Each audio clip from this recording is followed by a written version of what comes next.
Firefighters from several departments, even the Onondaga County Air 1 helicopter, worked to control a brush fire in the area near Thompson Road. Pictures from the scene show thick smoke and flames that can be seen for miles.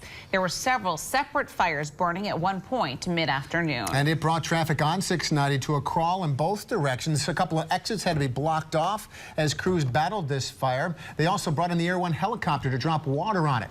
The red flag warning issued earlier this week because of very dry conditions had actually expired before this happened, but as you can see, the conditions hadn't changed. They were still dry, brittle, and susceptible to fire. Right now, our Alex Dunbar joins us live in Dewitt with late breaking details. Alex, what's the situation there tonight?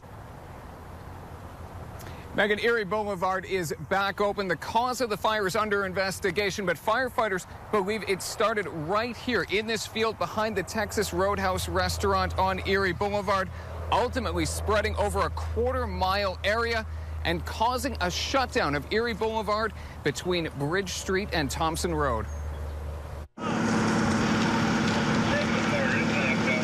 Strong winds and dry conditions allowed the brush fire to spread quickly, with firefighters bringing in reinforcements as quickly as they could.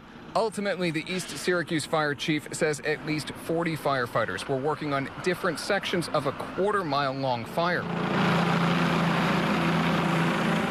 And the Onondaga County Sheriff's Department helicopter, Air 1, was circling back, dropping buckets of water on hot spots.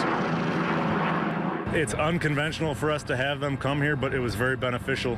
There's places that we couldn't get to right away. We weren't sure if we had some lines down. We were working with National Grid to determine if there were in fact lines down in areas, so having Air 1 was very beneficial.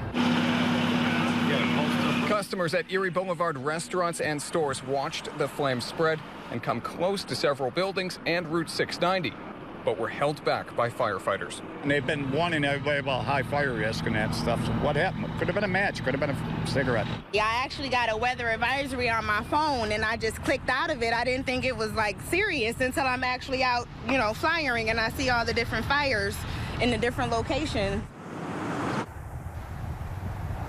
And you can see just how close the fire got to the parking lots here on Erie Boulevard East. That's the parking lot right in here. This is where the fire was the most intense. And National Grid has also been on the scene. You can see several high-tension wires were also involved and a pole there that was burned up. They are going to be doing inspections to make sure they can get everything back to normal. For now, reporting from DeWitt, I'm Alex Dunbar.